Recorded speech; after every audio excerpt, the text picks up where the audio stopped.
Meal prepping chicken breast with vegetables. So these are frozen vegetables from the supermarket.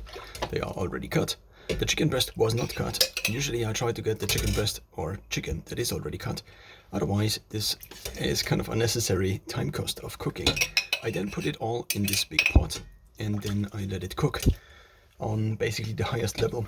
Then after quite some time, once it begins to boil, I put it down on 5 or 6 or 4. So I have 9 levels.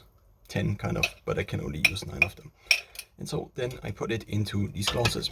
If I then eat it, I usually add maybe a little bit of eggs in order to provide additional fats. It also depends on how fat the meat already is. I do the same recipe with different kinds of meat, with pork, with beef, but also not only with chicken, but also with turkey. As of now, I put in a little bit of additional sauerkraut. After I put it into the glass, because there is still lots of soup in the glass, and I now will freeze the glasses, I then take the lid and get the rest of the liquid out, such that it freezes kind of better and is then more enjoyable. If you get too much liquid out, then the things that you then unfreeze might be a little bit dry. And so then I have these multiple glasses, which I then put into the freezer.